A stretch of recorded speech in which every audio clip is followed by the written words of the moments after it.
Do you have a dream, a passion, a creative calling? And if so, what stands in your way? What are you willing to give up to pursue that dream? Quit your job, leave the country, give yourself permission to experiment, go all in, and maybe even to fail? My guest for today's show has done it all, and she found her creative path.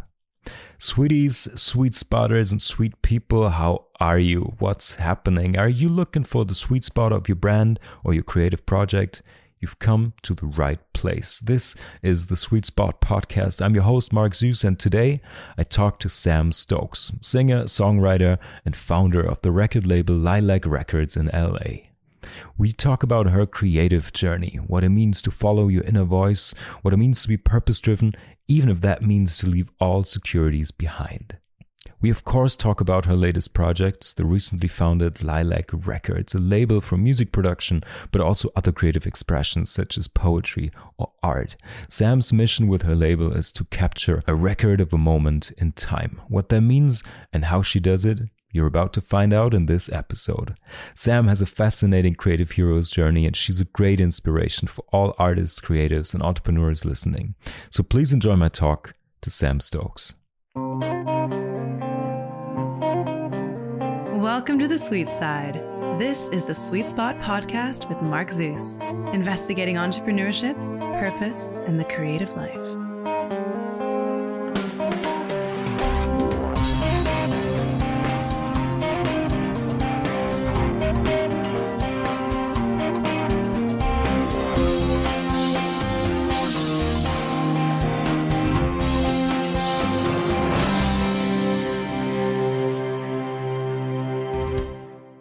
Sweet people, it's a pleasure to introduce to you Sam Stokes, my dear friend.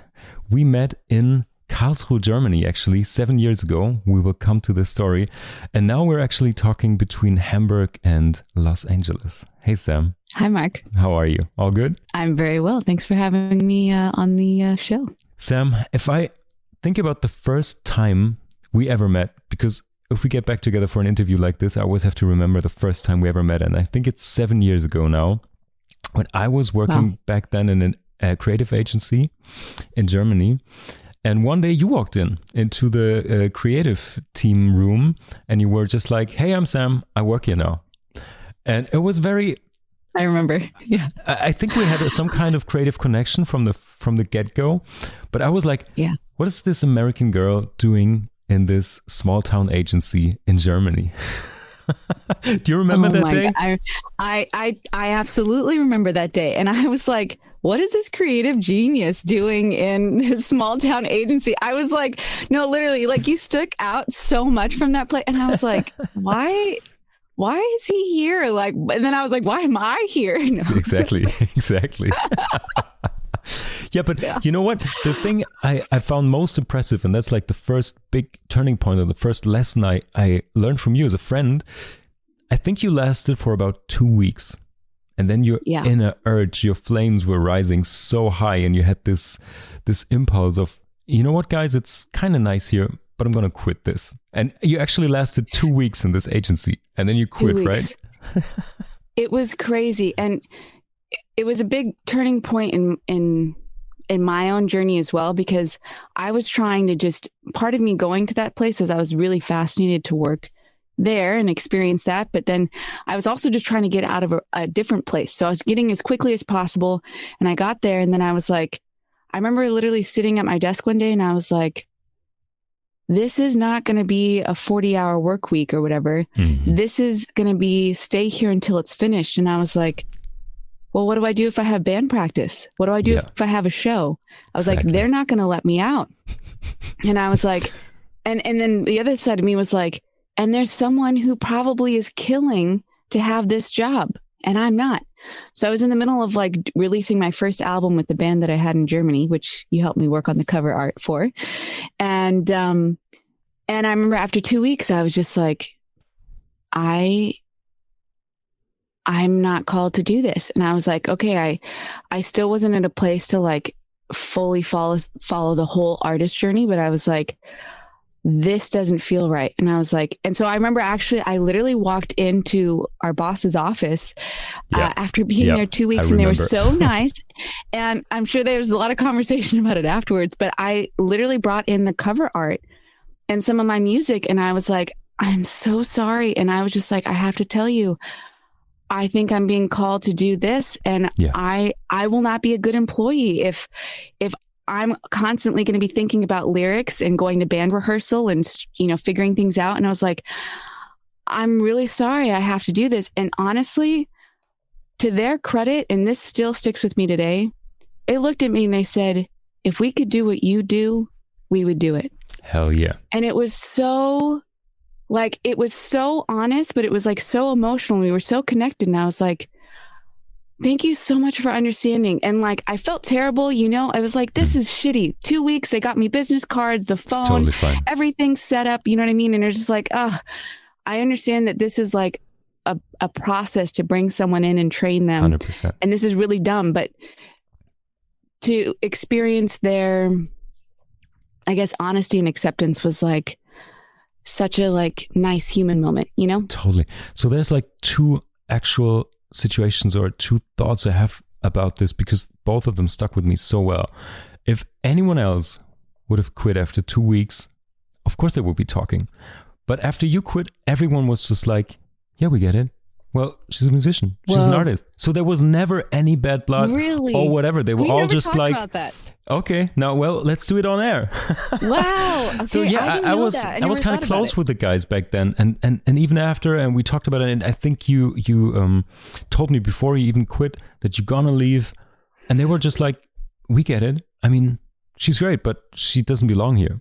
So this point of honesty, and also the way you canceled was with very much respect and very much honesty. And I think that was very good. And I think even for anyone listening, if you ever have to make a hard call like this, if you do as honestly as possible, there's a good chance people won't be mad at you, because it was just so, hey, look at this. This is my first album and that's my baby. I'm so proud of it. I have to leave. And everyone was just like, okay, I get it. So that's like the first thing that stuck with me. And besides us staying in touch and everything else, the other thing that really made me see much more clearer is even on my own journey. I loved being in advertising and creative agencies, but that's I don't want to call it a trap, but it's a thing that happens to a lot of creatives, because working in an agency or a creative studio or something, it looks like it checks all the boxes, but you kind of forget that you're still a service provider. You do it for whatever random brand, and you have to obey the rules and the taste of the clients. And it's not like really putting too much of your own creative effort in, but it still checks all the boxes in terms of you have other creative people to work with. You have a cool environment. You can put your ideas and your feelings into it. And it's set salary to an extent, right? Exactly. Right. Yeah. Kind of. To an extent. An extent. Yeah. Yeah. Yeah. So that's what really impressed me, that you were like, you had a creative environment, and you even could have probably started producing advertising music and jingles or whatever, but you were like, no, I can still see clear and I can still feel out where I have to go. But anyway, enough about the ad world. So you left to pursue your dream. That's 7 years ago. How did it go? What happened? So it was an interesting transition. So at the time, all I knew was like, I was starting to feel out things and trust things, and a lot of that feeling was what took me away from San Diego, where I grew up, even to Germany. Right. So it was like, something was like, okay, let's go to Europe. Let's explore. Let's break. Like, something in me was telling me, even as a little kid, I was like, I know I'm going to live in Europe. Like, I'm going to live there. Yeah. And I was like, I need to break out of the weird microcosm way that Americans live. I was like, there's different ways to live. And I wasn't exposed to any of that. So I was like, I already spoke a little Spanish, but I moved to Germany, learned German, wanted to experience a totally different way of life, and wanted to break my like singular thought process of like, oh, the American lives the American way and does the American thing. It was like, no, I feel more called to like being a global citizen. So something called me to Germany. But then I remember it was around the time, to be honest, that you and I met. I I brought out this first album. I was in this great band, and I loved we played shows, we did the whole thing, did some TV spots, did all that. But I remember at one point being like, okay, something's not right. And I just remember for like 2 years, honestly, 2 years in a lot of confusion, a lot of pain, a lot of like, I don't quite understand what I'm doing. And I remember feeling this very deep sense of like, even though I'm doing the artist thing now, it's like, if I continue on this journey for the next 50 years, and I remember walking the streets of like the city park there in Karlsruhe, and I was like, if I continue on this path, I'm going to be very sad in 50 years. I was like, I felt my soul literally getting smaller. And I was like, I am going to become a sad, bitter woman who's upset with not having had the courage to do the things that I feel like my soul is wanting to do. Right. So, and what was that before you quit or right after you quit? That was after, actually. So there was a lot of things of like, you know, I didn't really trust the inner voice. I didn't really quite understand the, how all of that kind of worked together, to be honest. So it was like, okay, how am I piecing this all together? And you're trying to trust this thing, but I didn't really have a clear sense of like an actual voice. And I didn't really have either, you know, a mentor that understood, I think, all of the complexities of all of those different layers. So you're kind of like, you're like, okay, how do you piece this all together? And I actually remember very distinctly, I was trying to figure out, okay, where do I go to work? What do I do? How do I shift to more of the artist lifestyle? And growing up in San Diego, to be honest, we hate LA. Like everyone in San Diego, it's like Schwäbisch Badisch, you know, like a little bit, but like in a, like San Diego's like LA is blocking us geographically from the rest of beautiful California. Like people will wake up at 4 a.m. in San Diego to drive through LA as fast as possible to get to the rest of they'll sleep on the side of the freeway to get past LA as quick as possible. Like, so no part of me had this fantasy because I grew up so close to it. I was like, I don't want to go to LA. And I remember for months I was asking questions. I thought about going to Mannheim to study music. I thought about going to Berlin or Hamburg, or, you know, I was trying to think of all these different things. And I literally remember this was the first time I did it. I was at a normal fitness studio in Germany, and I was doing a yoga class.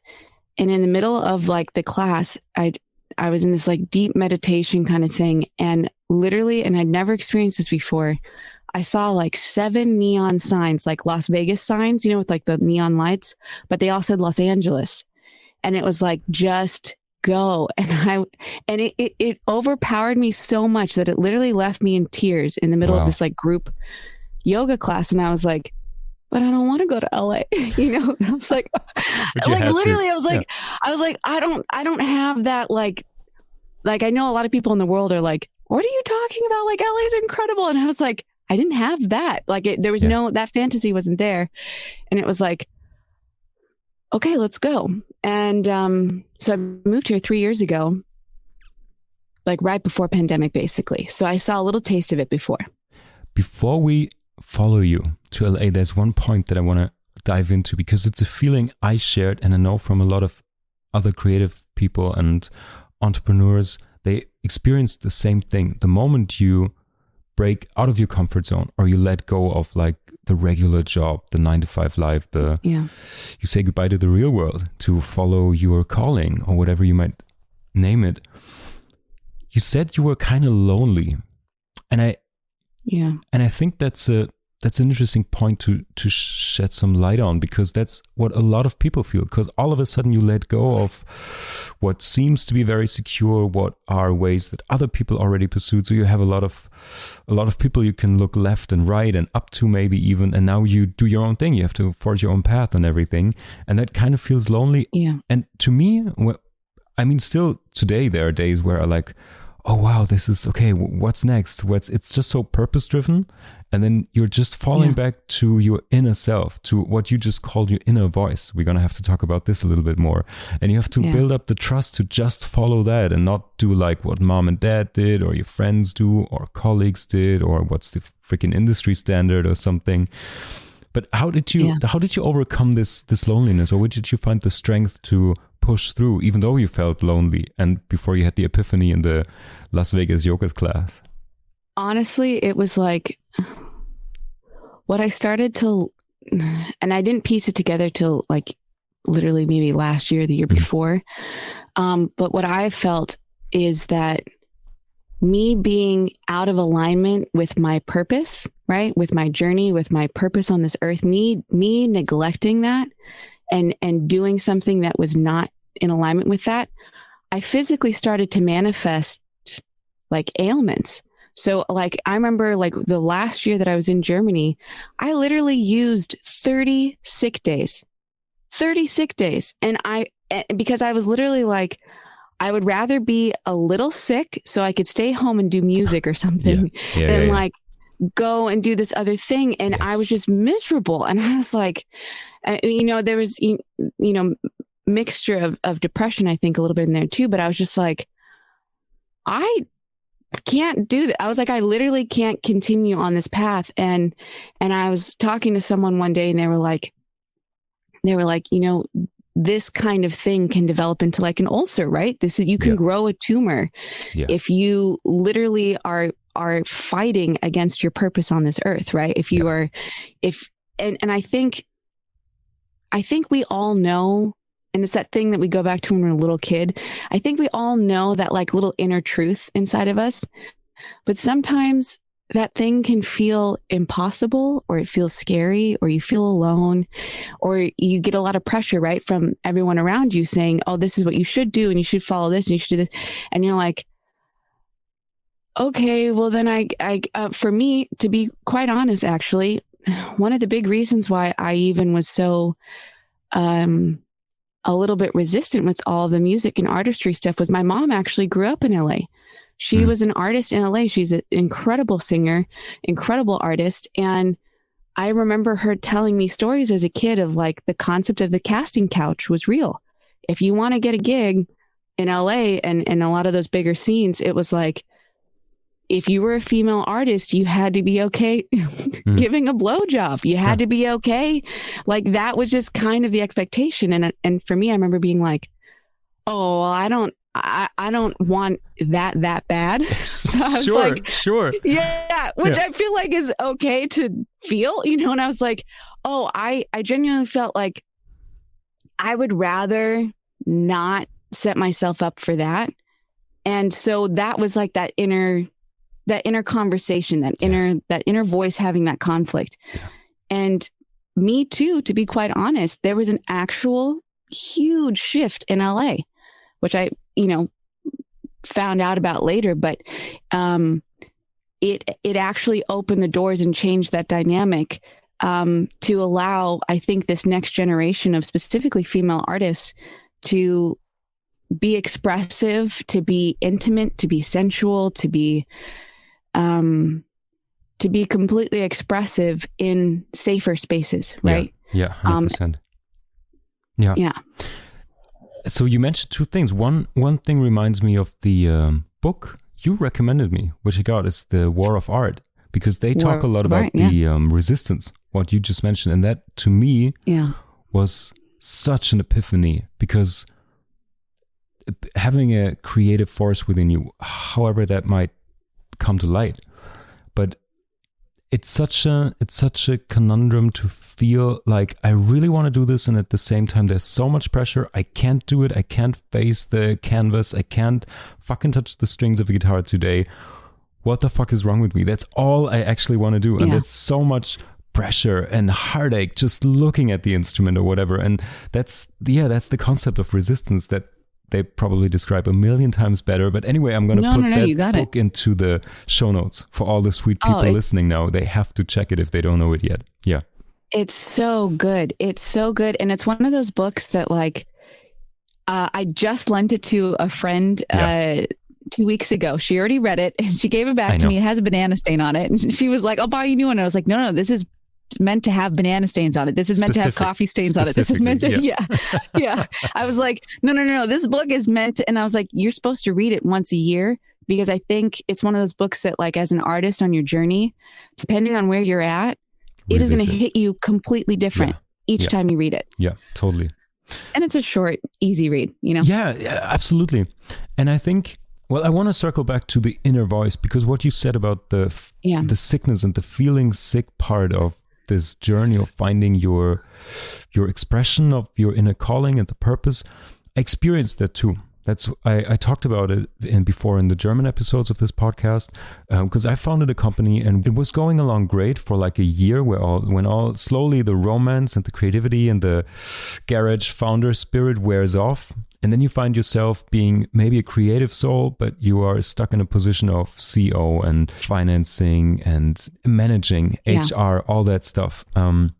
And talking to investors and pitching you things on stage, which is nice for your ego. But at the same time, I think I've never been as sick as that year before I quit the company, before I left it. Sold my shares. I had a heart out for the startup because I couldn't take it anymore. I love my co-founder. I love the company still today. It's amazing. And it was such a precious journey to me. But I was physically sick. Another night shift, another Saturday, Sunday, another 80-hour week.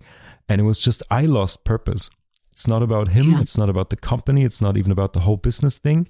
It was my calling as a creative. And it's maybe having side hustles, having a podcast project here, something there, a bit of music, a bit of painting, whatever it is. But that's maybe looking weird from the outside, but that's how I manage. That's how I have to express myself. And I was so sick cutting off all of these loose ends that I really actually need. And I never felt that bad before. And I bet since you made that transition, you've probably been healthier than you've ever been. You probably almost never get sick, right? 1,000,000%. Yeah. And people sometimes, especially in Germany, because the culture here is pretty different when it comes to being an entrepreneur compared to the US, especially because it's more of an envy culture. In Germany, there's a saying, we hate our heroes. So everyone who's made it or who has some money or who's kind of famous. Yeah. If you do it for 20 years, like famous TV hosts or some actors we have, then you're a cultural treasure. But other than that, it's like, nah. It's a very big envy culture. So if you talk about entrepreneurs never being sick, it's like, oh, they're probably destroying themselves. It's all the pressure. It's all the, they don't dare to be sick because they run out of money. To me, at least, and as far as I can tell for you, the same, you just don't get sick because every morning you wake up and you can't wait to get to work and you're just so fulfilled by what you do. So that's another big plus. Yeah. 100%. And I've noticed that. And I think the point is like, and I want to circle back to this. Yeah. Not all of us are on this earth are called to be an artist, right? Like absolutely. Some of us are called into medicine. Some of us are called into teaching. Some of us are called into finances. Like, I think I want to just reiterate that, like, we are called to different things and we have different affinities. Yeah. And like one of my, the university I went to in San Diego, one of this, like literally, I still stick with it. One of my most incredible people that I met, he was the vice president of the university. Incredible, wonderful human being. Like he and I became actually really good friends and we like really just enjoyed our company. And he was like, the vice president of the finances of the university. And he told me every day he wakes up at 4 a.m. and he works every day. He's on his treadmill. He goes to work. He said he's started to master the art of like the 5-minute nap in his office chair. So he could just like take a little restful meditative moment in the day. And he got good at like turning the chair around so he could just look out the window and just rest and then come back.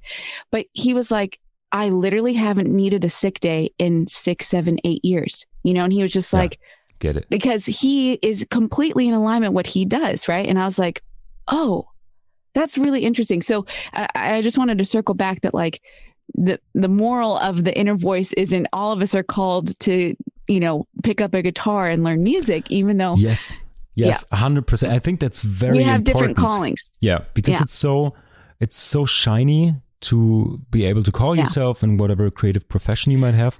But I believe you can call it purpose, or you might call it sweet spot if you put it into a story.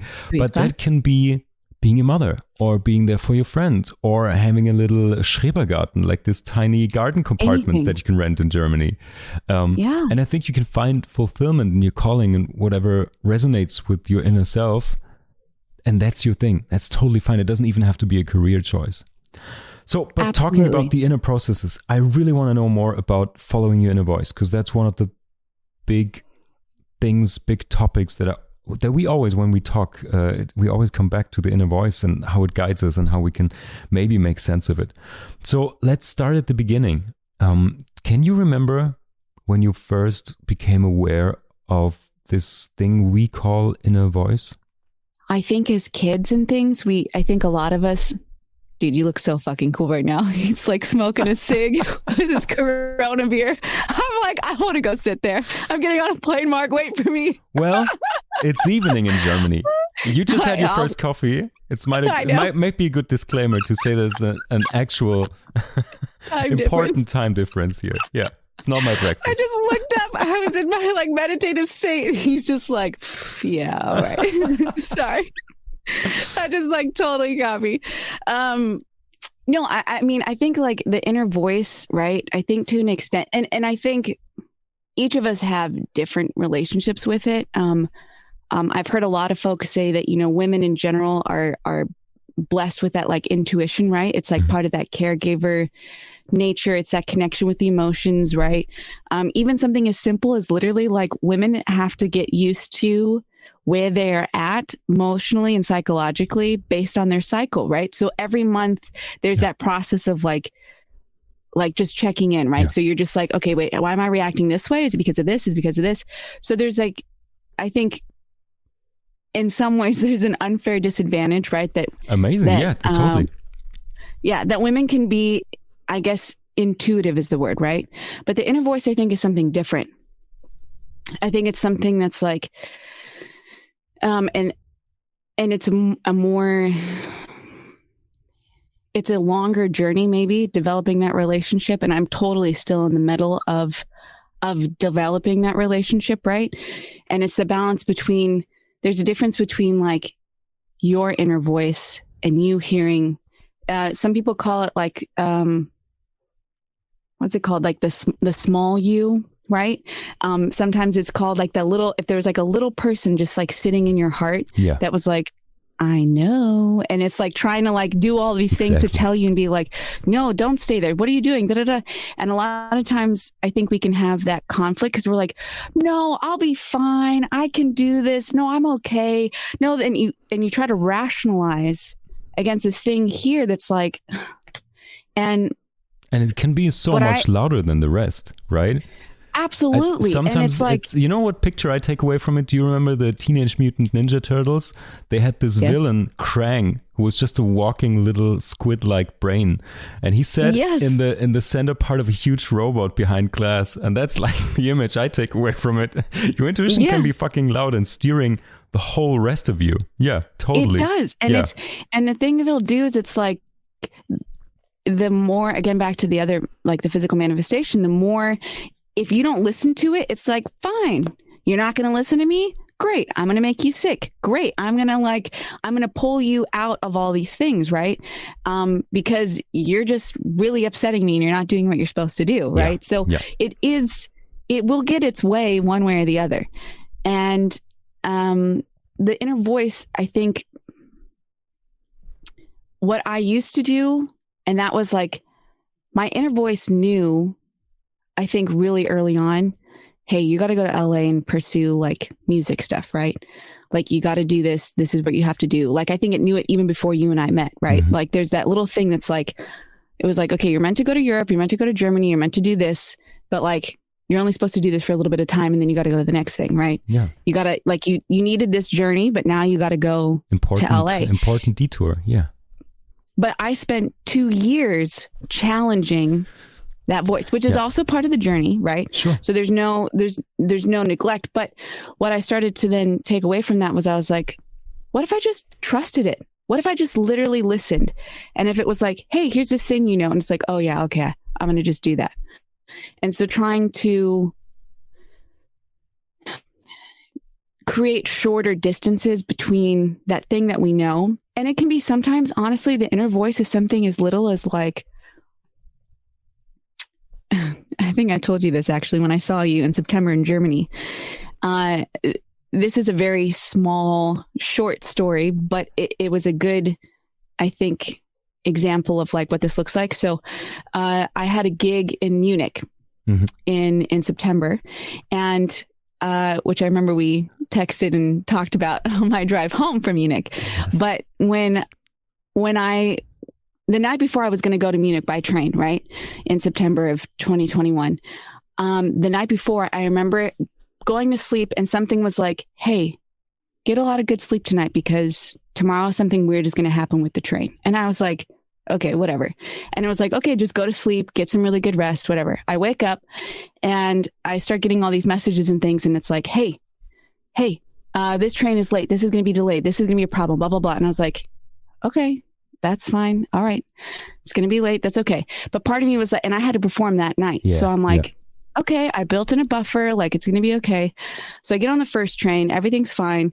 But then the train that was basically coming from Munich in Stuttgart for the Umsteig, for the, what would you call, you want to call it layover in English, for the train exchange? Exactly.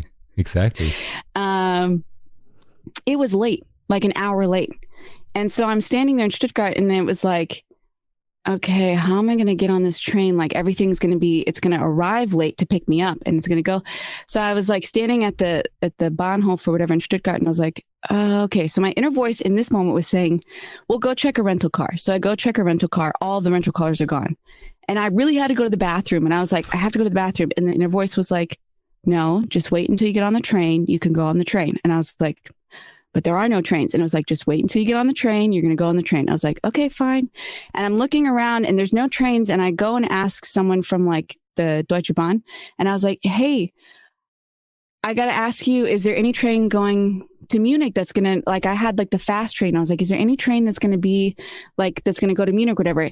And as I'm talking, they point to this other spot and they're like, yeah, this train is like what was it, like the Regiobahn? So it has like more stops. Yeah. Like, yeah, this train's going to go to Munich. And it was pulling right in. And I was like, okay. And I was like, am I allowed to take it? They're like, yeah, sure. So I get on the train and I'm like asking the train driver, hey, are you gonna go to Munich? And he was like, I'm not, but the train is. And I was like, okay, great. And I'm like waving to him and like, we're having like a nice, amazing, like American with a German train driver that's moment. That's so good. And he was like, I'm not. And so anyway, so I get on the train and I'm like, okay. And I'm like, oh, I'm going to get there like 2 hours later. This is going to make 1 million stops. But I didn't worry about time. I was just like, I'm going to get here. It's going to be fine. Everything's going to go well.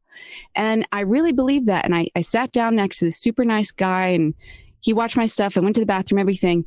And we just had an incredible conversation. We just connected on the train. And then I got off. And when I got to Munich, I was 2 minutes early than I was scheduled to arrive. That's amazing. And I was like, and I literally was like, how is that even possible? Like, how is it like that wasn't aligned necessarily time wise. Yeah. But in that moment, I remember feeling like I'm not going to challenge the inner voice, right? That's saying, okay, go check this. No, don't go to the bathroom. You're going to miss this train that's coming. You know, and it was a very like, I'm just going to follow the flow of this moment and really believed everything's going to be okay. And I think you need little moments like this to build up trust for your inner voice, because I had to learn it the exact same way, and then one day you'll be able to quit your day job because your inner voice tells you so. I think you have to cultivate that and start the connection and start up listening and get to know the language of your inner voice, because it's not necessarily English or German. Maybe it has a weird Swabian dialect or something, your inner voice, you know, you never know. So I think it's important to find these little moments of trust in your guts, trust in your feeling, your inner voice, whatever, and then you can build on that. I remember, so because I asked you, I thought about my own question. What was the first time that you had like this inner voice thing? And I remember the little episode when I was still a very young kid. I don't know, 2-3 years old, something like that. And I have a lot of my creative impulses. I got them from my dad. He was a photographer. And we always sat down and painted together. And he was a traveling photography guy doing a lot of sundowns and super colorful, powerful images. And when I was a kid, I would always go straight for black charcoal or black watercolor. I wasn't interested in any kind of color. It was always just very rudimentary, brutalistic, black and white. Oh my God. I have no idea how that came to be. It was always like default mode, black, shapes, forms, contrast, whatever. And I remember sitting down with him, and he sat next to me and got me this huge watercolor box, and it was like 48 colors, every color of the rainbow and even more. And he was like, oh, try this and try this. And I went straight for black. And we had this tiny little, how a father and son have a discussion in that age. But I was like, no, it needs to be black. And I remember this. And this was because it was, it for a second, it felt like I'm letting him down. He's this colorful person and he wants me to do this purple and pink and red. And I was like, no, I can't handle it. It's too much for now. I need to focus on shapes and lines and everything of that. Yeah. And then you can slowly start building this up. And I also like the analogy with the train and the 2-year detour, because on your website, we're going to talk about Lilac Records in a minute, but on your website you have this beautiful little quote, I might say: no lesson can be taught, all must be learned. You put it on a super nice frame. I can put a link to your website, of course, and also to that picture so people can look at it. And this reminded me of I don't know who said it, but I heard the quote of be careful with unearned wisdom, something along those lines. And it's like, sometimes you have to take the detour. You can't be the Insta model that's with 25 millionaire, big Mercedes, bling, bling, whatever. Sometimes it takes, I don't know, maybe until you're 50 and you will then finally made enough detours to arrive where you should be. So I think not rushing it. And that's something I struggle with all the time because I'm super impatient. That's like my big weakness. I'm very, very impatient with everything. So, and sometimes you just got to be hit in the face with patience so hard and you got to take the detour. So yeah, that's part of the journey, I guess. Hear you. And it totally is. And it's also,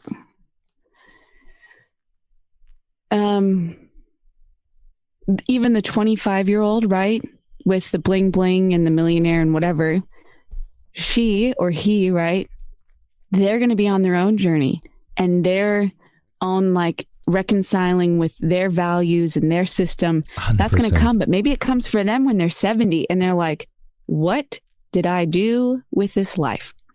Maybe. Or maybe they're like, hey, I did the whole thing great and I'm super happy and this was awesome. Like, good for them. You know, good for them, right? So it's, we're each of us is on our own journey, and so it's like you said, it's quieting the other voices, right, that are saying, "Hey, you should do this." Or one day, I literally remember looking at myself in the mirror, seeing, you know, all of my friends are in Germany, right, getting married, having kids, buying houses, and there was this weird pressure, and I was like, "What's going on?" And I remember literally looking in the mirror one day, and I was like, you have permission to do things differently. Yes. You can just do things the way that you want to. And I really had to give myself permission to be like, they can do that. And it's incredible. And I love them. And I'm so happy for them. It does not mean that that's translating directly to me. Right. Yeah. I think giving yourself permission is a huge step on every creative or entrepreneurial journey. Yeah. Especially if listeners who are not in the creative field and they start their own business, go solo, start their own company, whatever, giving yourself permission to fail is something that's, I mean, you can read it everywhere. Fail again, learn. It's easy on paper. It's a super nice Instagram post. But if you actually fail and you let your employees down, someone in your family who lent you money, or your investors or whatever, this comes with a lot of pressure and a lot of hard feelings. So, but yeah, it's good to forgive yourself and give yourself permission to do whatever it takes. So I was asked once by someone, how would you describe your inner voice or the intuition or the gut feeling? What do you think feeds that voice? Because it's very wise sometimes. And I wondered where this wisdom comes from. What do you think? Is it experience? Is it a connection to in Jungian terms, collective, unconscious? What do you think feeds our inner voices? Because that's a really kind of gets wooey, but I think that's the interesting. That's the juicy stuff, right? Yeah, I know. I was like, you want to go there? We can go there. Definitely. No, honestly,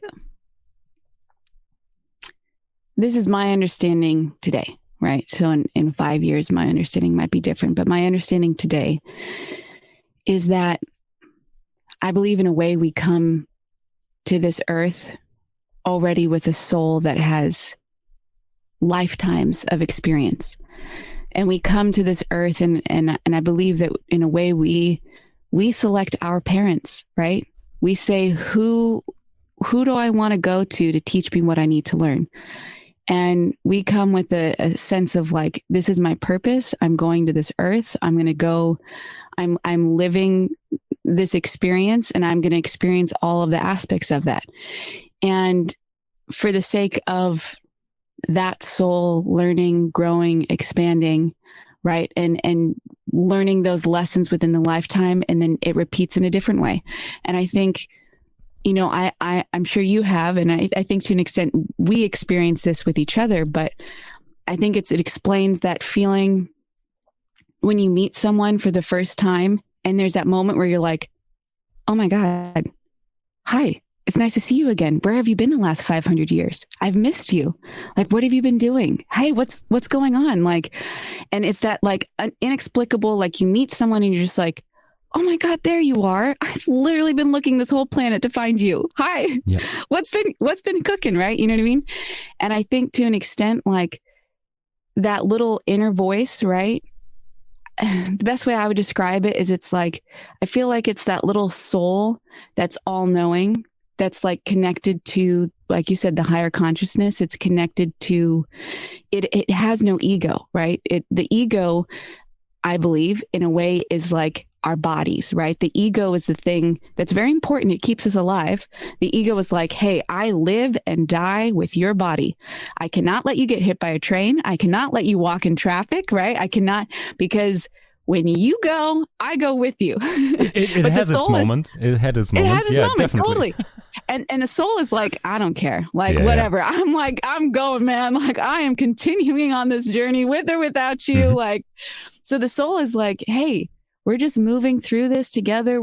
And I think for me, at least a tangent here, but one of the most important questions, and I would say to anyone that is going through their own journey and they're piecing things together, in 2020, I started asking my relatives and friends and loved ones, I was just like, hey, have you ever experienced anything supernatural? You know, just like anything you couldn't explain, anything that felt otherworldly, anything. And I was so surprised how people who aren't woo-woo, aren't super religious or spiritual or anything, you ask them and they start coming at you with all of these stories that you're like, I'm sorry, what? What did you experience? And for me, the day that I really clicked was when my mom told me how 20 years ago when I was 7, she had an asthma attack and she was in a coma for a week. And she said she literally had an out-of-body experience where she saw herself in the hospital room. And she said she saw us kids there and she was like, I have to go back in there to raise those kids. Like, I can't go yet. And I looked at my mother and I was like, the fuck? You have never told me this. I was like, Mom. And she literally was like, oh, I really never thought about it. And I was like, how could you not think about? Wow. What? Like, I was like, what? Yeah. But no one had ever asked her that question. Yeah. She had literally never thought about it because she was like, oh, yeah, I mean, that was kind of strange. And I'm like, what are you talking about? You know, and to experience that from my mother who, you know, had no ulterior motive. There's no reason for her to lie. I mean, in that moment, she was just being totally honest. And you're like, oh my God, what does this all mean? Right. And so I was coming from a more agnostic or even maybe some would say atheist point of view most of my life. Mm-hmm. And that was really a turning point of just asking and saying, hey, people I love and trust around me, like, have you ever experienced something supernatural?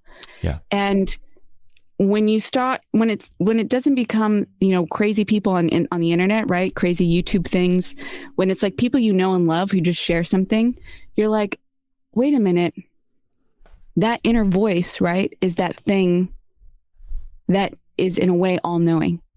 Yeah. It's connected to that higher consciousness. That's a beautiful question to ask your friends and family. That's really good.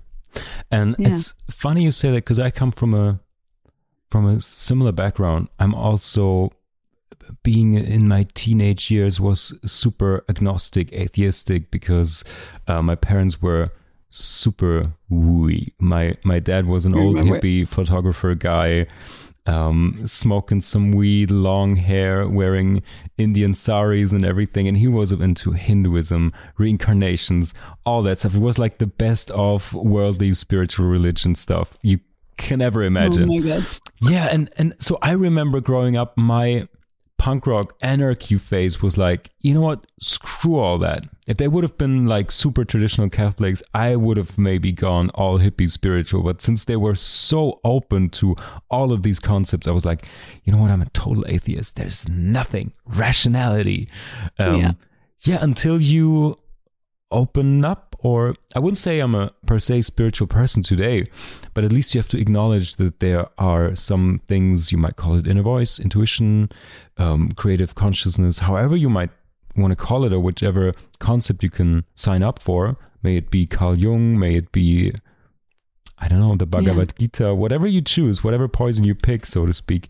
But it's just nice opening up yourself to new impulses, new input, new experiences, I guess. Yeah. So that's worth a lot.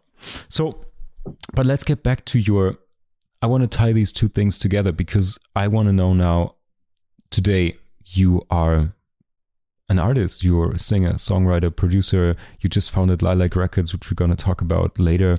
And I wonder what this inner voice, how it guides you today, because you gave in to so many suggestions it made, or so many directions it took you. So did you learn to incorporate it more? Is it part of your routine, your creative process now, or are there unconscious moments where it just hits you? Yeah. I was like nodding my head, and I was like, oh wait, this is audio. It's like, a podcast. Yes, it's a podcast. Absolutely. I mean,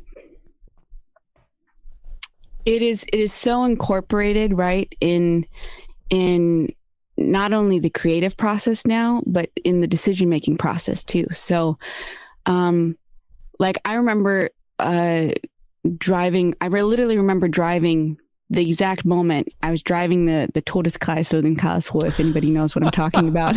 Well, which is literally that. Since the audience now reaches far beyond Germany, I think we should clear that up. So you call it roundabout, right? Is that a British thing, or is it an American thing as well? Yeah. No, it's a roundabout. So but this one specifically, famous roundabout of death in the little town we met, and I grew up actually, and it's just like coming from the inner city to the highway and connecting to other routes, and it's just like this 4-lane monster with a train going through it. Exactly, and there's a train going through, and you can. There's a pedestrian crossing, multiple of them, and in the middle it's a little piece of green, and it's like. And the agency was right at the edge of that. So every day from the big meeting room, you could look down into this circle of death. And every day, literally every day, there's been some kind of minor or bigger accident there. Like literally every day, cars crashing into the train, cyclists getting run over, cars crashing into each other. It's like, yeah,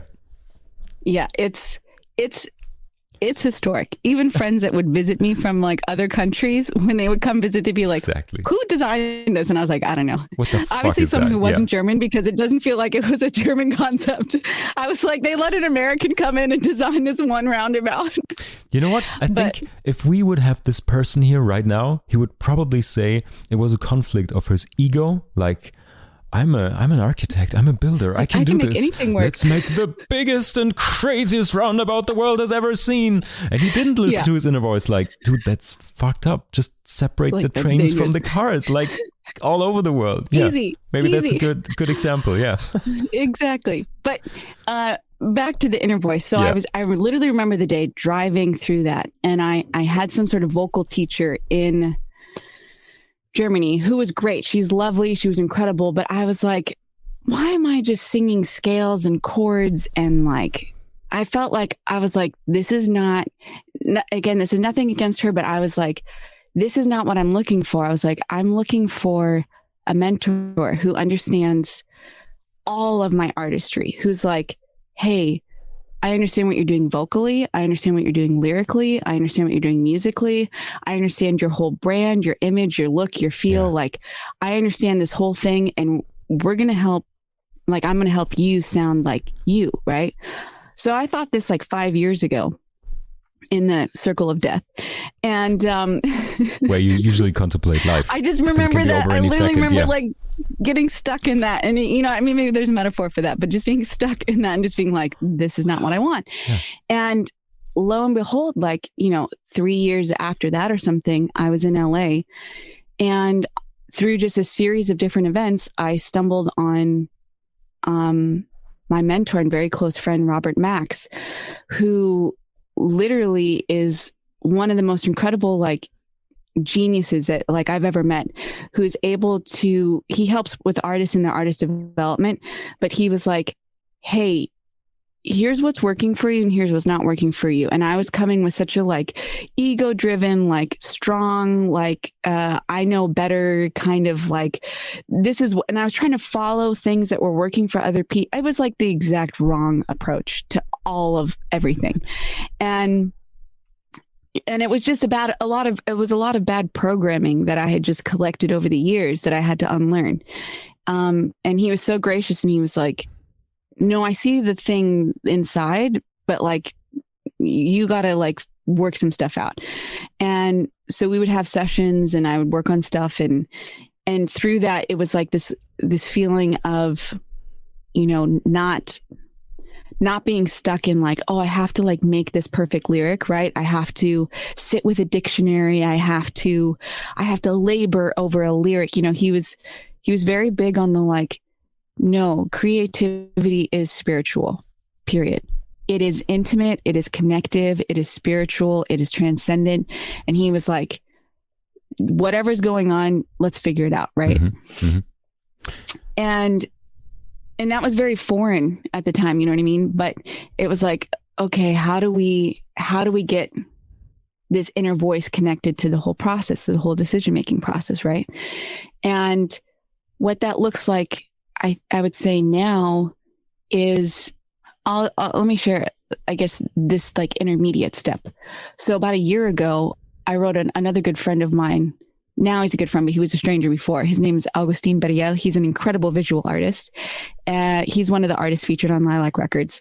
And I'd kind of met him like before pandemic, but very cursorily. And I said, hey, and I remember I met him and it was one of those soul moments of like, I saw him and I was like, oh my God, we've been friends for like 1,000 years. And I was like, oh my God, I'm not ready to like be his friend yet. I was like, literally like, I need to go do research on my life before I can like start a conversation. Cause I was like, I'm not ready, That's you know? Good. And yeah. I just had this like, oh my God, okay, we've been friends for like a really long time, but like, I'm not ready. Okay. So I went and I lived some life. Right. And then one day I wrote him and I was like, okay, I'm ready, you know, kind of like, okay, let's be friends now. And he was like, what? And he came over to my house. This was last January, middle of pandemic, right? Middle of America changing their president, middle of like a lot of turmoil, lockdowns everywhere. Everyone's stuck at home.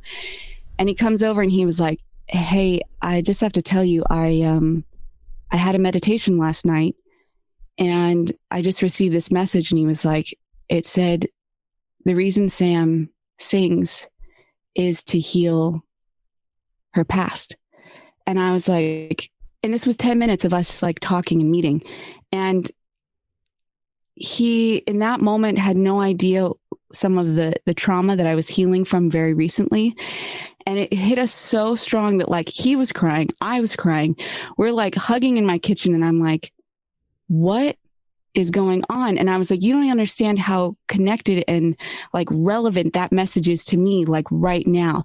And it was like, yeah, she sings to heal the wounds of her past or something. He said it more poetic than I can remember, but the feeling of it was like, And I said, hey, we should work on creating art that inspires art, right? So he's a visual artist. And I was like, what if we did a piece where I make music based on one of your art pieces and you make art maybe based on one of my songs, right?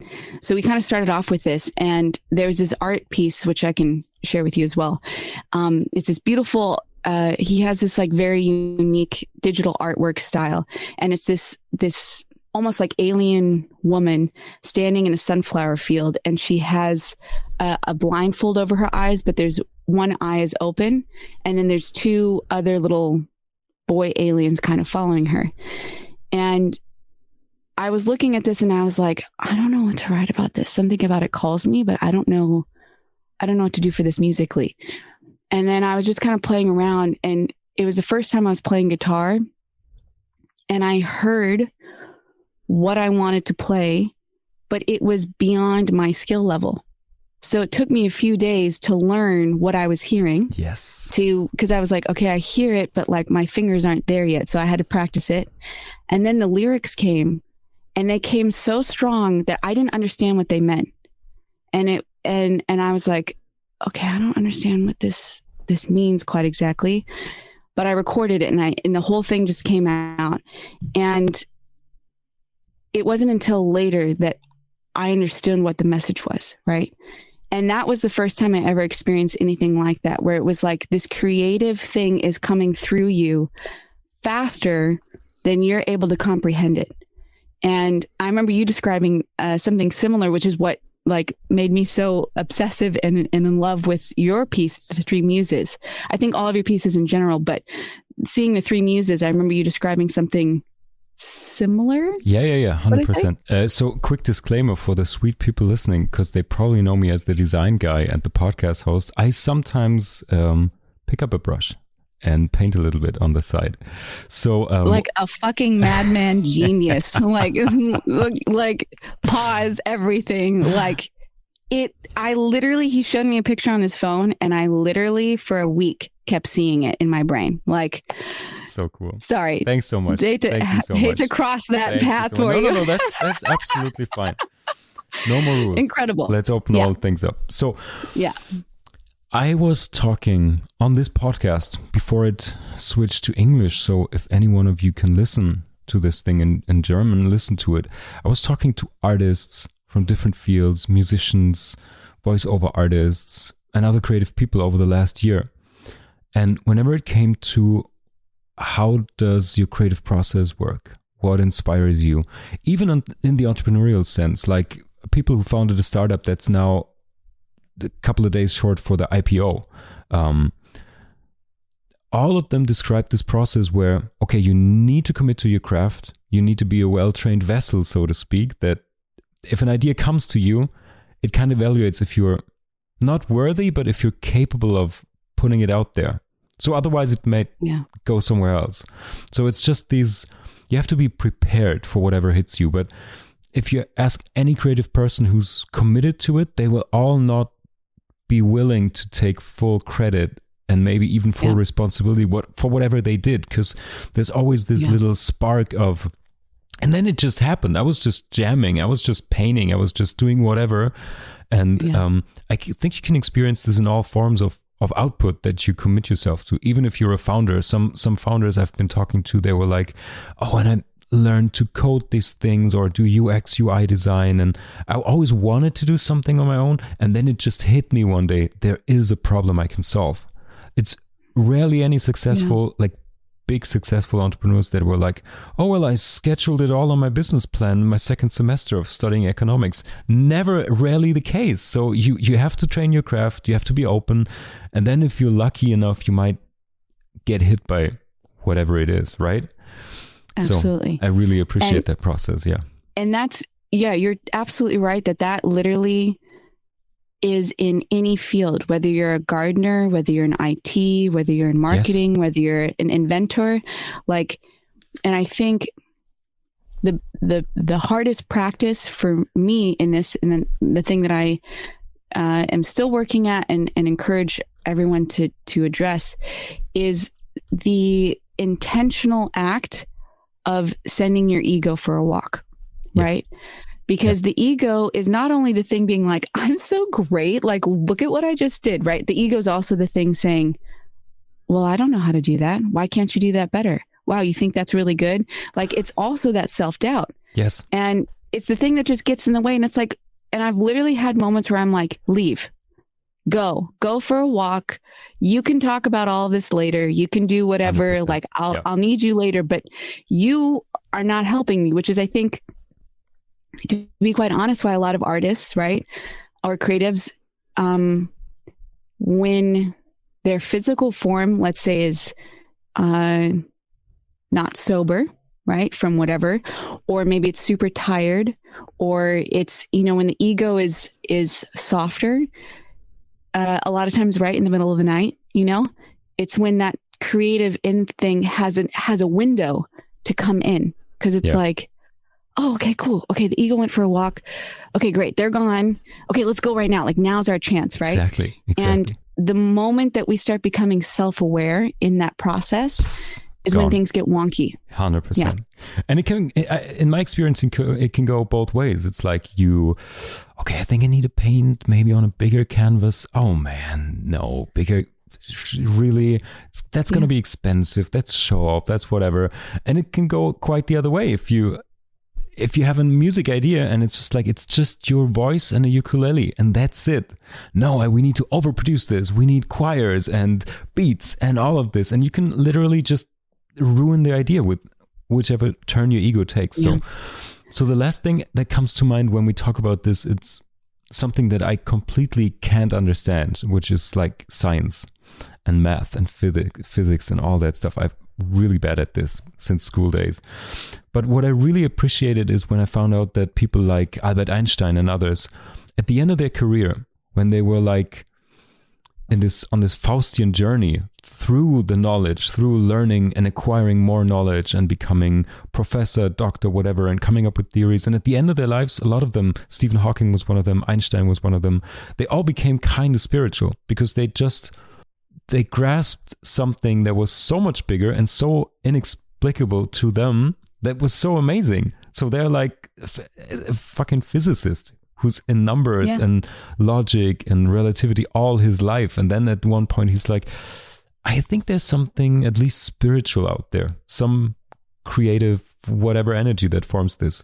So if you believe it or not, it's just interesting to see that people like this who are driven by rational and math and science all their life, at one point at the end of their career say, there's something bigger, at least for my understanding.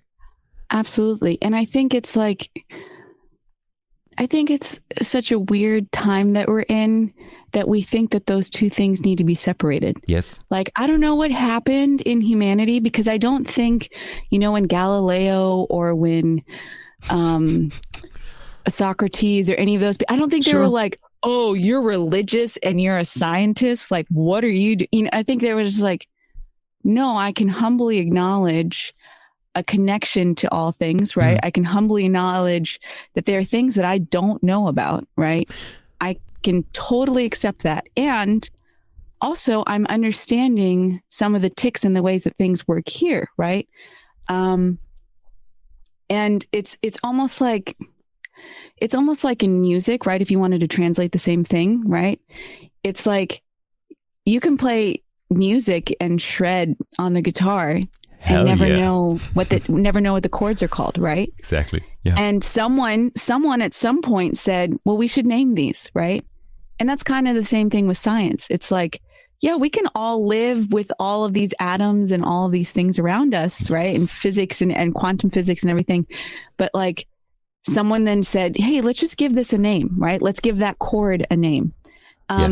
Basically to just, it doesn't impact whether it exists or doesn't exist, right? Whether we know about it or don't know about it. Like the earth was still round even before people knew it was round. It just gives us more, maybe a language or a context to put something that's kind of indescribable into words. You know what I mean? 100%. I know what you mean, because I think we're facing a lot of these things still today. I mean, I'm a big fan of the Enlightenment and all, but at least for me, who's not too much into technology and has a very limited understanding of science in terms of physics. When I look at AI, and the potential threats and the opportunities of AI, I always compare ourselves to this. We know a lot and we can create a lot, but at the same time, have you ever witnessed dogs riding in cars and they're like, this is fine, I get it, I hang my head out of the window. Sure, he has no concept of highways and tolls you have to pay, or however roads work, or what this freaking car is that he's in. Yeah, and absolutely no idea. He can still enjoy the ride, and sometimes it's maybe nice to be the dog. You know, that's something I think about from time to time. Yeah, I love that. Yeah. So, okay, but we really need to boil it down to your songs and your music, and one of the ways you express your creativity. So you actually brought a piece of art. You brought a song that you want to maybe share with us. Yeah, absolutely. Yeah. What's the name of the song and what's the story of the song? This song is called Like a Feather, and it was a big moment, I would say, in this whole journey. Because it was the first time in my life ever that I received, sometimes there'll be like a little nugget in the back of your mind and you're like, oh, that's an interesting concept. And like, I there's the subconscious working for like a week or 2 weeks or even months. Right. And then I literally remember I took a single sheet of paper and I went and sat at the pool and I was like, oh, let me just like write this idea down. I'm just trying to get out of the house. And I sat at the pool or whatever, cause it's Los Angeles. Right. And I was sitting at the pool and the whole song came start to finish lyrically exactly how it is today in 4 minutes. And I did the whole front of the page, the whole back of the page. And I was sitting there with this piece of paper and I was like, what just happened? What just happened? And I was like, I have to go put this in because I can't have the single piece of paper so close to water. I was like, I don't know what this is. I don't know where this came from. I don't know how this was. And then the music came almost, when I sat down and tried some stuff on guitar and everything, then that whole process came pretty quickly as well. But yeah, I don't know what would be the best thing. I would say, if that's cool with you, I will just edit the song in right now. Perfect. Let's do it. That's better.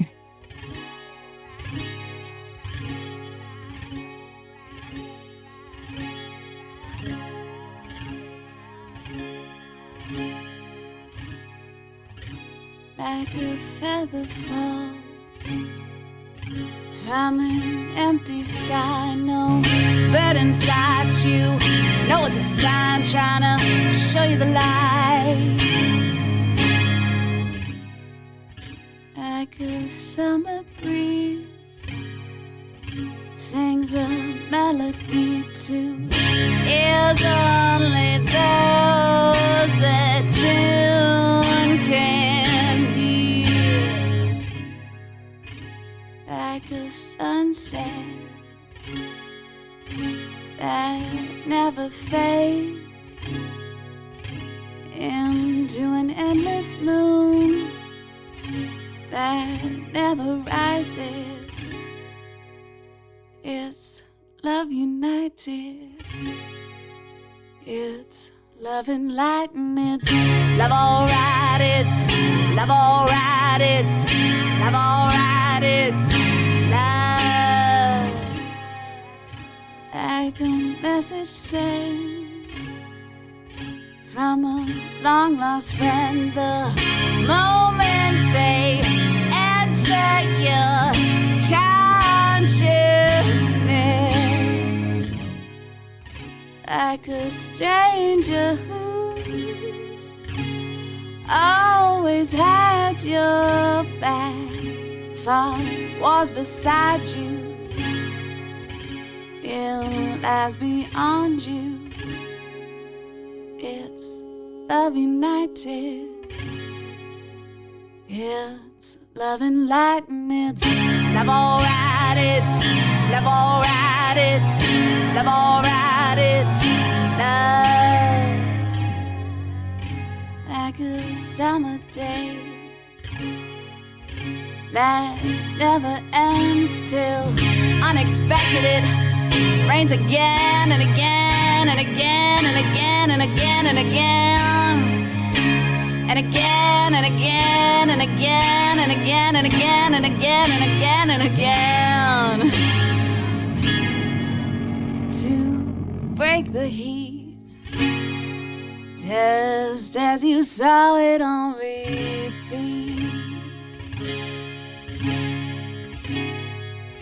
like singing a song your friend only thought connecting to the music inside their head, crying a melody outside for humanity. It's love united, it's love enlightened, it's love alright, it's love alright, it's love alright, it's love alright, it's love alright, it's love alright, it's love is love alright. Like a feather falls from an empty sky, it's love united, it's love enlightened, it's love.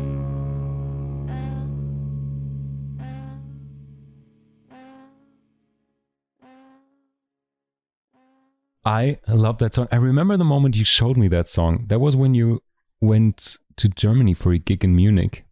The story you just told. Yeah. It was a night before the gig, and we were driving in my car, and you showed me that song.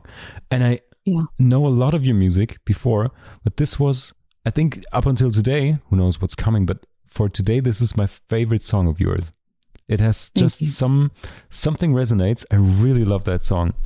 So for to kind of dive into your creative work, I mean, what you just described is stroke of genius. Of course, you have this idea and all the lyrics came to you.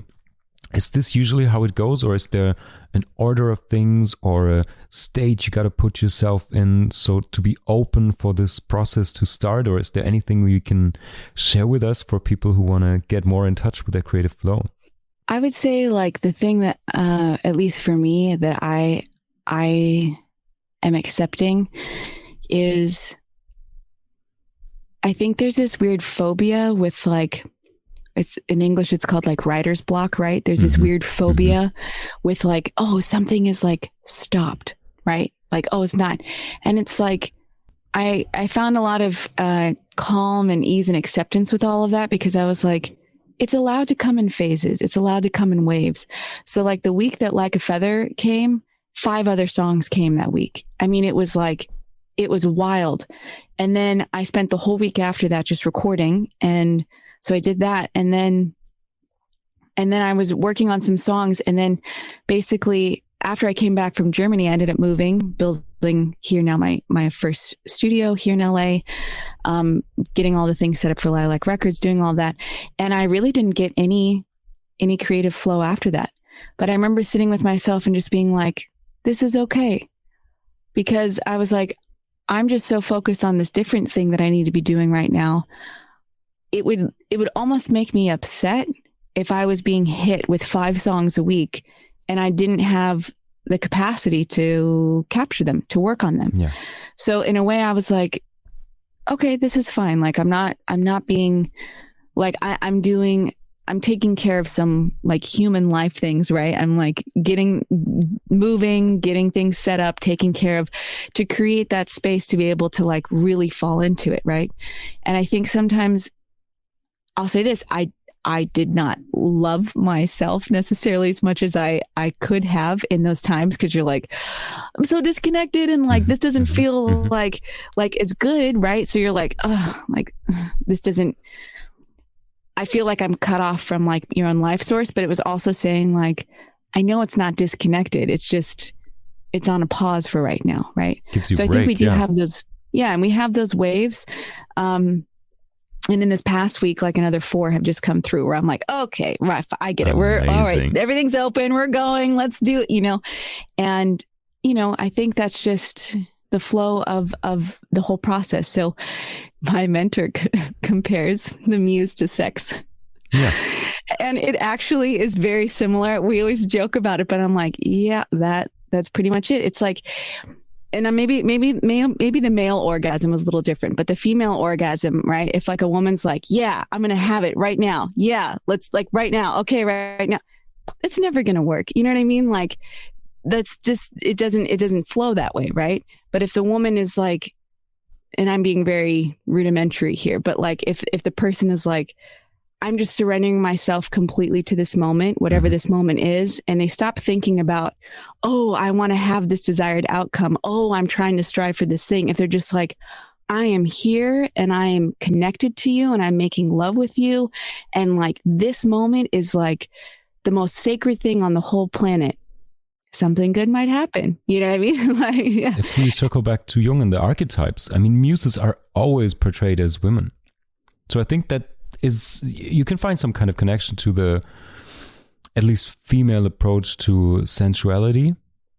I think this comparison is built on a big foundation because it's not like this focused and rational. It's more like you have to open yourself up and be in the moment. Absolutely. Yeah. I guess to answer your question of like, how can you be open, right? How can you connect to that? Honestly, it's just, like you said, it's acknowledging that you're the vessel. It's sending your ego for a walk. And like John Lennon described it as like, specifically with lyrics, right? It's, you're just the secretary. You're just taking notes. And a lot of times when we do that, right? Specifically with like lyrics, you can be going and then your brain might shut on and it's like, that word doesn't rhyme. That doesn't make sense. And it's like, stop, get out, just write. And when it comes, it's like, you literally aren't, the practice is not thinking what is happening. Mm-hmm. It's just, you just take all of it, right? And then maybe later, as you're putting it maybe to music, right? As you're playing with things, maybe you tweak a little bit here and there. But the idea is, and that's just a practice, but the idea is it's going to be, 90% there. And it's acknowledging that like, ideally each time something like that happens, like Paul McCartney said this with the song Yesterday. He was like, the song came to me completely. And he was like, to this day, I still learn from that song because it wasn't about me specifically. He's like, I'll hear it. And he's like, and it teaches me something. And he's like, it came through me, right? That's all you can really say is it came through me. I'm sure you experienced it with your artwork, right? Again, two thoughts at once, as always when we speak. So first of all, a little shout out for all the sweet people listening. If you haven't watched it yet, you must watch the Beatles documentary by Peter Jackson. It's on, I think, Apple TV. It's a documentary following the Beatles, making their record. And one of the most impressive scenes in there to me was like, you see Paul McCartney in the middle of the studio. No one is freaking listening to him. And it just, the camera captures him writing Get Back. Just wow, putting it out there. Just guys are talking, the technicians are walking around. No one listens. No one gives a shit. And he just sits there writing down the lyrics and the music. It's just, they captured this holy moment where Mr. McCartney, Sir Paul McCartney, just came up with fucking Get Back.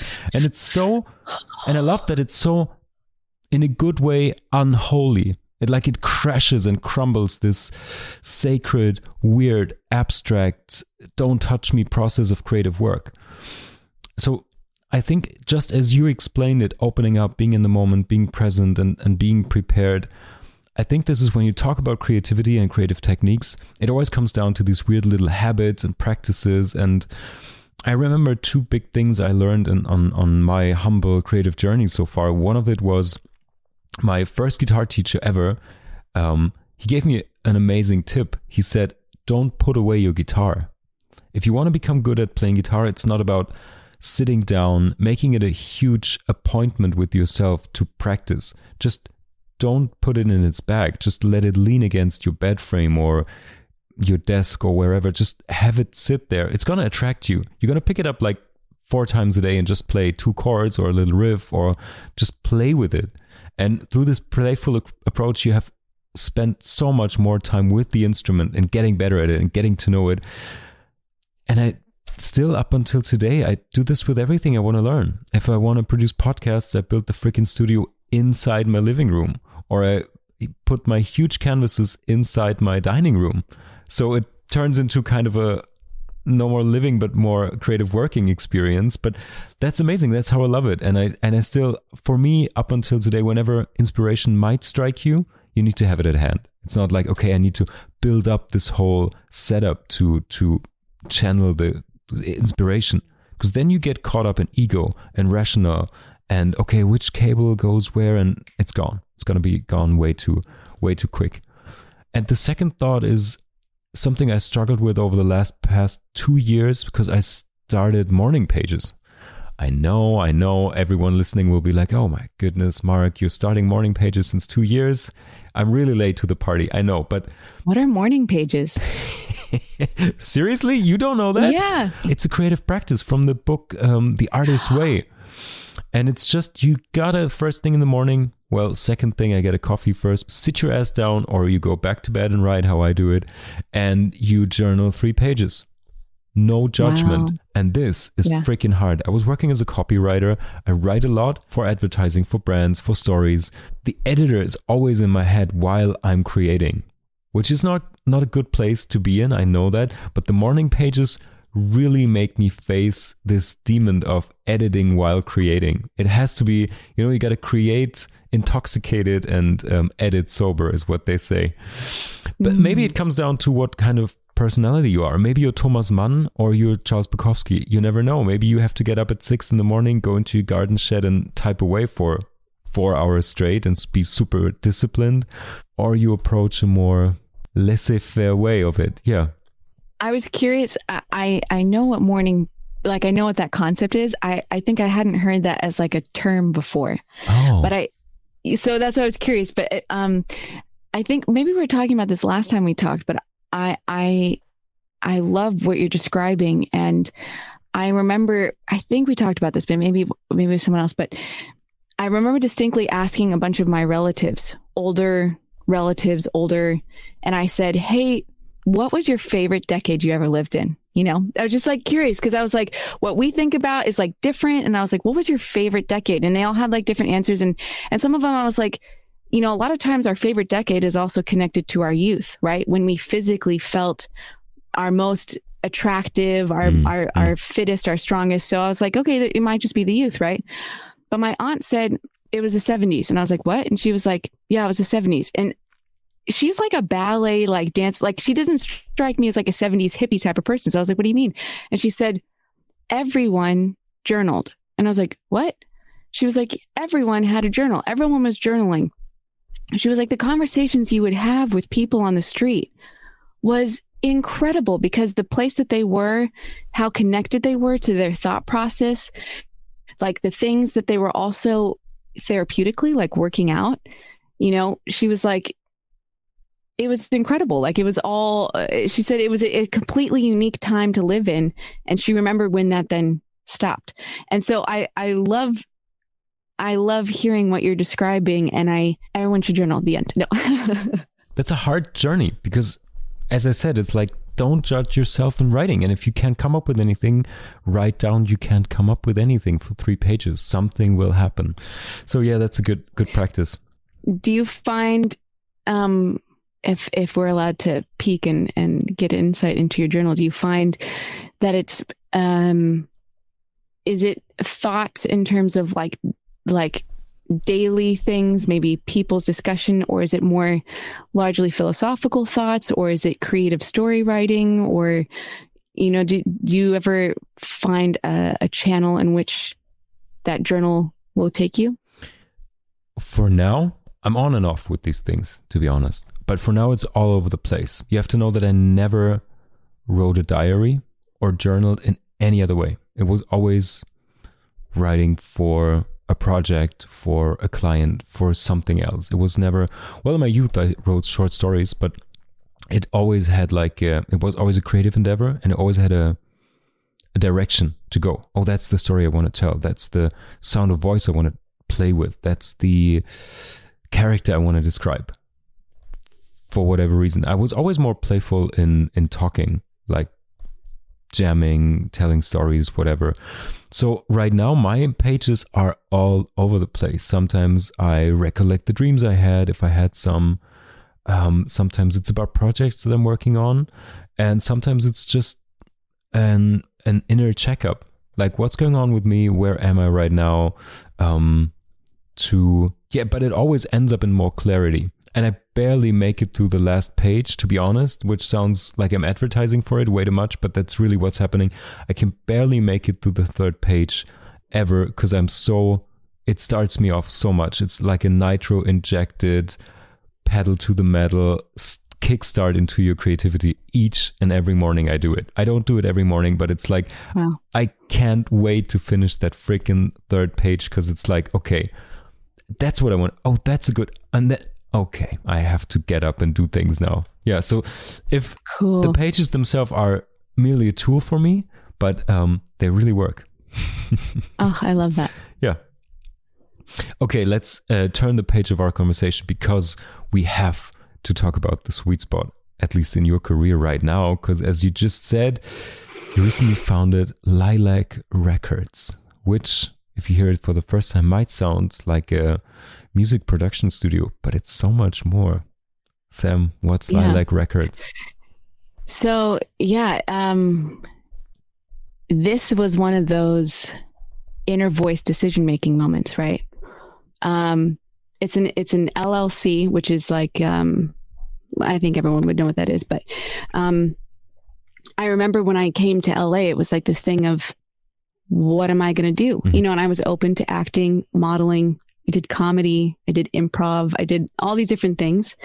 And at some point I was like, okay, I do need to found some sort of LLC or something to set the path of this creative process. I did short films, I wrote a script, I did all these different things. But I didn't really quite know what the sweet spot was. Can you pinpoint out what the LLC did for you? Because that's just a legal thing, right? That's just like a piece of paper. Yeah, it's a legal thing. It's also like, I kept having the conversation of like, do I need to create a legal entity for me as a person, right? Do I need to create a legal entity? So it's like, where are you doing contracts? How are you financing projects? Where are you putting, let's say, expenses and things like, yes. So when you build your studio, or you do all this stuff, it's like, where are you putting it all together? And I was very gentle and gracious and slow with the process, because I was like, I don't know what it's going to be, and I don't know what this looks like, and I didn't have any preconceived notion of what that should be. And then literally one day in July, I literally was sitting at home and I didn't have anything to do that day for whatever reason. And I woke up and I was like, what am I going to do today? And I was like, today I'm going to found Lilac Records. And I hadn't even had the name for it until that moment. And I was like, wow. Oh. And so I didn't know what to do. And I was like, well, I haven't really done any research. I don't know any of this. And I was like, I don't even know what it's going to be. And I was like, all right, let's figure it out. And so the point was like, in that decision-making, following the inner voice, right? If I had tried to approach this, let's say a year earlier, it would have been so difficult. It would have taken me weeks or months of like agonizing pain, right? Of just like, well, I should do this and and whatever. And this is so normal, blah, blah, blah, whatever, that whole process. But in that moment, it was like, I just woke up and was like, okay, today we're going to do this. And I was like, okay, done in 3 hours, like just sat down, did it. And I was like, oh, I have all the things I need to do. Everything's good. I made an appointment at the bank. Okay. Got it all set up. Great. And so then I had it and I was like, well, what is it really? Cause I was like, I do have an affinity towards music and production, but one of the things that I learned, quite honestly, in the fall of 2021, when I wasn't able to really be in that music creation space, I was like, well, there's all these other things that are coming out, And there's all these other ways that I'm being connected to people. And I was like, this creative canon is expansive. So what does this look like? So it was like, okay, we have to now address all of these different things. So all of a sudden, it existed before it was even really clear what it became. And then now it's clear that it is a record of this moment in time. It is a collection of artists who are, it's non-linear. It's artists who are poets, but they're also visual artists, but they're also musicians. It is an expression and a really a global collaborative community. And you know, the only thing that's kind of the main tying thing together is that the artists and the things that they create, it comes from a place of love and wholesome goodness. And it's not to say that it's all expressed the same way. The messages are unique and they're different. The styles are completely unique, as they should be. But it's that process and that heart space that it comes from is maybe the underlying thing that is united. And I would love, completely honestly and genuinely, anyone that's listening, if you are an artist that either feels called to that and feels connected to that, maybe you also feel like, hey, I'm looking in the world and I'm not resonating with a lot of the stuff that I'm seeing. I'm not resonating with a lot of the music that I'm hearing on the radio. There's a sense of sadness with where we're at, maybe musically and artistically in the world. Write me, talk to me. Let's like have a conversation, because the whole point of Lilac Records is just to put all of those artists that are in these little pockets that feel like, going back to what we said earlier, feeling alone. It's like, wait a minute, we're not alone. We exist all over, and we are multifaceted. We are creative. We are collaborative. And where's this place that we can share and grow from that organically? What a beautiful pitch. So if anyone listens to that and wants to get in touch, I'll put your address or contact info in the show notes. So yeah, if something strikes you about this, text Sam. She'll be up for it. Please. You know Please. what you just described? I love that, because something was building up over a certain amount of time, and there's a German saying for that. Maybe you can help me translate this, because I don't know the English term for it. In Germany, you say the knot pops. You know, if you tie a knot and there's too much pressure on it after time and it just pops open. How would you say that? The knot pops, yeah. like on a shoelace? Yeah, more like a mental knot. You can say, I have a knot in my brain. Ich habe einen Knoten im Hirn. And you can say, der Knoten ist geplatzt. If finally something resolves itself, either because there's too much pressure, there goes a lot of thought in it, and you're stuck with something, or you postponing something, and all of a sudden, pop, and it just resolves itself. That's what it sounded like with the LLC. Yeah. I know that. Sometimes you just have to sit on it until the pressure builds up, and then you rocket launch style. You could just make it happen in 1 or 2 days. Yeah, I love that. That's cool. It's funny. I don't know that expression, but yeah, when the knot pops. Yeah, I would say that. Let's pop the knot. We just created a new word. English a new expression. Perfect. So, okay, Lilac Records, a record of this moment in time. I love that. I don't know if it's your slogan. It should be. It's perfect. So do you have a vision for that? I mean, I get that it's a lot of things that happen as you do them, and it's more of a creative collective experience and all of that. But if you found something like that, especially if you tie it into an LLC, what's your creative and entrepreneurial vision for Lilac Records? Part of the journey that I'm quite honestly experimenting with is the vision and releasing, right? The vision and the releasing, because it's like, I don't want to go down the path of being so stuck and linear in this one thing. I'm allowing it to grow and evolve and change. But the general concept is, I would love for Lilac Records to be really a global home for not only artists, but also people who are just trying to connect and make sense. You know what I mean? For for a place of elevated consciousness, of genuine exchange. Like, I feel like so much of internet and social media and all this stuff, it just becomes like fire, like emojis and like very like hearting this. And it's very like, you know, we're posting all of this stuff too, like musically, right? People, they'll have a million streams or something on Spotify, but you don't actually earn a lot of money from it. Like, we're becoming so disconnected from the valuing and appreciation of art. So my hope is, in a big picture, right, is that through this, that artists don't become this like anonymous TikTok artist that's in the background, right? And that you're just like, oh, here's this funny guy doing this funny thing, right? It's like, no, I'm connected to this artist and their journey. So each of the artists on Lilac Records, including Marc Suess, are featured, and it is expansive and expressive in all of the layers of their person. And so it's creating a connection to the depth of the artist. And it's saying that this artist isn't just this one thing, that they can be expressive in different things.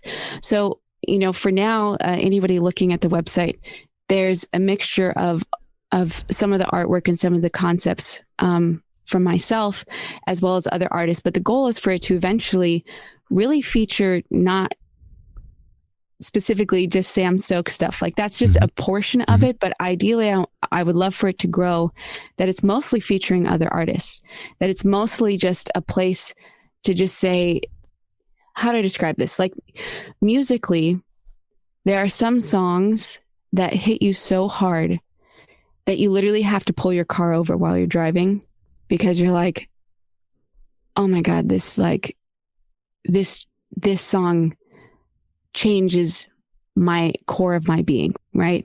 And we can experience that with visual artwork. We can experience that with poetry. We can experience that with all sorts of things. But I feel like we have, in a way, been disconnected from that frequency of artistry. You know, a lot of the art and stuff that has come out lately, and music that's come out, it's very like, my boyfriend cheated this, my girl did this, I'm going to get him back, I'm going to get revenge, I'm going to look at my yacht. It's very like hell yeah. Like, very ego. Yeah. That's all it is. It's very egocentric. It's very, and it's like, you come away from it and it might be like a banger vibe. You're like, cool, this is gravy. But you're like, did this impact my life? No, not really, you know? But there are little pockets of that happening. So the whole concept is to just bring that all together and say, hey, all of this is happening globally, right? Marc was describing the other day some of the stuff that he's been doing in his community in Hamburg. And I was like, what? And he was like, yeah, I don't want to share things, you know, but he was like, yeah, we're doing, you know, these, well, you say it. I don't want to say it for you. What are you doing in Hamburg? What's the creative community experiencing and expressing within your group in Hamburg? Well, if you're referring to the idea of a creative collective, if that's what you're talking about, that's my decision as founder of what we call Studio, to be a design and media company and help people purpose-driven to find their story. And then if that's what I can do, then I need people that help me share that story. So I don't like to employ them, or I don't like to contract them or whatever. It's more like a thought of a collective. Everyone is an amazing specialist in his or her field. And whenever a calling comes, like a superhero team, you assemble and save another brand. yeah. So that's the idea. And also in terms of the more entrepreneurial side of it, is that for the clients, you don't have to pay all this crazy agency overhead. It's like, oh, I want to talk to the founder or creative director or whatever, but I have to go through all these PMs and consultants, and I will have the intern do the actual layout and all that stuff, and you got to pay for all that overhead. So it's just like more cut to the bone and really get to work. And that's what I would like to do. I love that. Connecting to exactly that thought. Marc was sharing this, and then talking about also the like art gallery, creative spaces, having that shared community, that shared collective space. And what hit me and like left me a little speechless in the moment was just the realization of like that inner voice, right? It is that collective consciousness. It is happening in pockets. And unlike revolutions, whatever you want to call it, a renaissance was the word I heard recently. This is the first time that we have this, as we're doing right now, this digital global interconnectivity. Mm-hmm. Before, these pockets were really kind of isolated to where you could walk on foot. Yep. Or where you could travel with a plane or something. But now it's like, oh, wait, we're connecting this same stream of consciousness, but we have a way to do it quickly, right? Digitally, globally, and to see it reflected and mirrored in different communities. So I think that's kind of the overarching goal of capturing the moment in time. It's a record of this moment in time, and being that expressed throughout all of the artwork featured and all of the artists featured on Lilac Records. I love the vision, and I love the whole idea of Lilac Records. I want to investigate more how you feel about this, because I think for you it's a big shift and it's a different responsibility.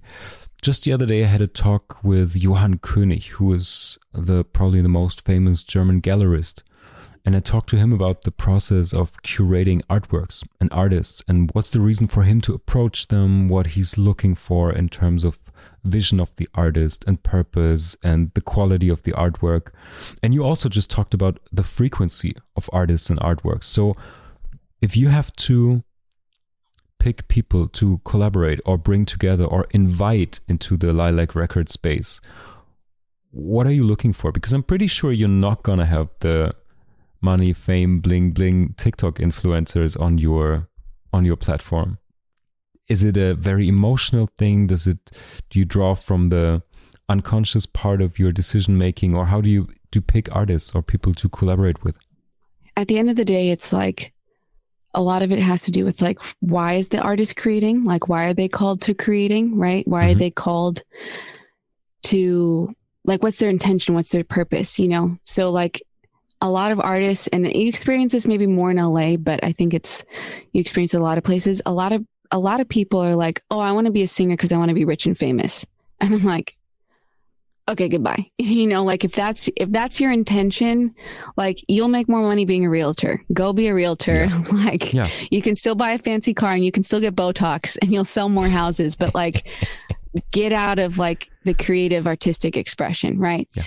So I think it's like when working with artists, it goes back to, I think that same heart space that I was talking about, 7 years ago when we met and I was talking to the bosses. It's like, are you being called to do this? Like, where are you coming at this honestly and authentically? Like, why are you being called to do this? And a lot of it's like, what's your process like? How, and it's not, the artists and things that are featured on Lilac Records, it's not about like anyone saying the correct answers, right? We can all schmooze our way into any job interview, right? We know what the people want. It's like we can all say the correct answers, but it's like all of the artists who are featured on Lilac Records, right? They're just them. They're just completely themselves. They are completely authentically themselves. And it's not to say that, all of us are on our journeys. We're all learning our lessons. We're all piecing things together. But Lilac Records is an honest expression of what we're experiencing today. So for anybody, that's interested and wants to connect, like I want to know you. I want to connect to you. I want to know what you're feeling, where you're at. I want to know what calls you to your artistry. And I also, it doesn't matter. There's a lot of things where it's like, a lot of us don't know the answers to things. So let's just say, I don't know, I think we have this weird like culture where we're like, oh, I have to say I know everything. So we go into these interviews and we get really good at bullshitting and we get really good at making up all sorts of schmoozing answers. And it's like, like I completely love, and some of the artists genuinely featured on Lilac Records are like, I don't know my reason for doing this. I'm just doing it, but I don't know why I'm doing it. That's great. fantastic. Cool. Okay. We're figuring it out. You know what I mean? Like, so it's just you being you creating what comes through you. Like, I just want to get to know you. I want to get to know your expression. I want to get to know your artwork. You are in no way like any of the artists featured. I don't ask anyone to make anything to fit any mold. You know, I even had like one of my artist friends, she was sending me, like an image, because I have these also like epiphanies and these quotes and these, you know, moments. And she sent me something that was kind of in the style of how I made it. And I was like, ew, this is gross. No, don't send me how I would make. I'm like, ew, I hate this. And I was like, no, make this you. And she was like, but this is how, and I was like, no, that's gross. I hate that. Like, I don't like what I like. I'm like, I'm a placeholder. No, we're not doing this. I was like, you make this. That's your brand for your website, your artistry, your Instagram, your whatever. Like, your form of expression is totally you. I was like, the minute that anybody's trying to mold or fit no, that's not what it's about. And it's funny because it's not a typical like branding and design look, right? Because every single thing looks totally different, but it's not supposed to look the same. You know, it's not supposed to feel the same. It's not, the wording is, no one's supposed to write the poetry the way that I receive it, because that's what I receive, you know? So each artist is themselves. Keeping it real, girl. I like it. No corporate tone of voice.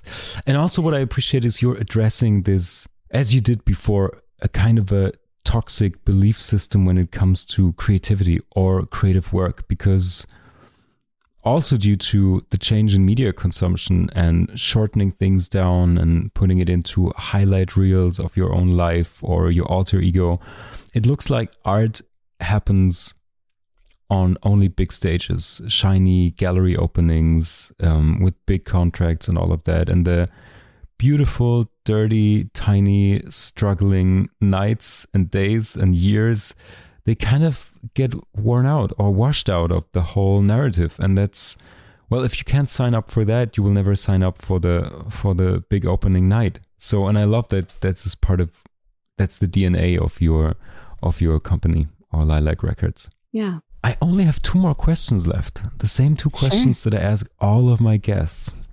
So you can answer them fairly quick if you want. Okay, on top. No, I'm kidding. So I always ask this all of my guests because I love to make a little collection of the answers. I'm interested. We talked about our inspirations today a lot, like big idols, to books, to creative practices. But is there something that you are watching, reading, contemplating about right now, this moment, these days, these weeks, that you want to share with us? Is there something that inspires you and you can recommend to us? Yeah, I just finished last night rereading the Hermann Hesse book, Siddhartha, because I actually learned German at the Hermann Hesse Kolleg in Horb am Neckar. And it's a very popular book, I think globally, but in America, it's taught in our schools. And I hadn't read it in like 10 years. So something said, hey, let's reread that. And yeah, it's totally universal. It's a great read. It's in one of those, it's a short read. It's like 120 pages, 130 pages. And it's a great, it completely ties into the conversation of the inner journey, because Siddhartha's whole concept is to find his own inner voice. He's like, I don't want to be a Buddhist. I don't want to follow Buddha. I don't want to do this. I don't want to do that. He was like, I want to follow my own journey and the path that leads him on. So I forgot that that's what it was about, but it was perfect timing. I will put a link to the book in the show notes. That's cool. So Sam, now it's stage time. Is there any release coming up? Are you looking for people? It's your stage. You can tell people what's going on in your life and in your Lilac record company and what's up and coming. Yeah. So we're, the next few weeks, probably by the end of January, the website's going to be going live. And, the goal for the whole concept of Lilac Records is it is ever changing. In a month, ideally, it looks completely different, so please, if you're hearing this, if if anything that I've said or anything that Marc and I have talked about today, if it feels like it connects to you, let's bring, the concept that I hear a lot is like, let's let the good energy rise. You know what I mean? Let's bring, connective, authentic artistry back to the forefront of where we're at. So, I want to hear from you. I want to talk to you. Like, there's no bullshit. There's no games. Like, let's just connect genuinely. And let's just talk about artistry in this world and where we're going with things.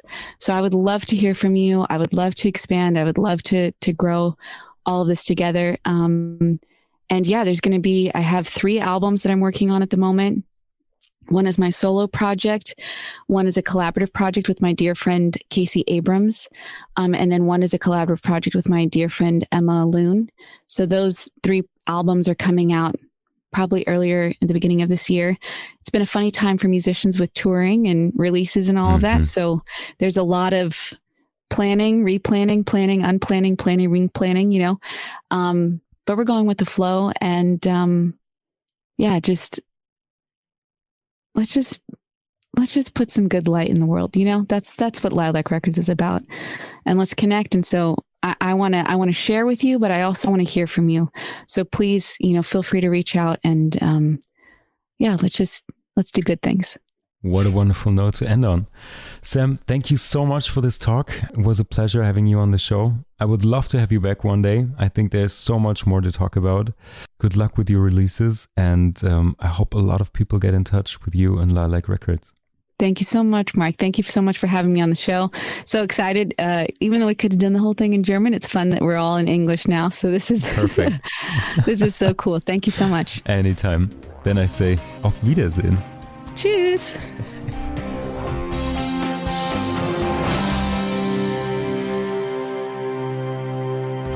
That was my chat with my dear friend Sam Stokes. I hope you enjoyed it and got some inspiration and the guts to follow and pursue your own creative dreams. I like the idea of capturing a moment in time. What would yours look like? What would you capture and why would you capture it?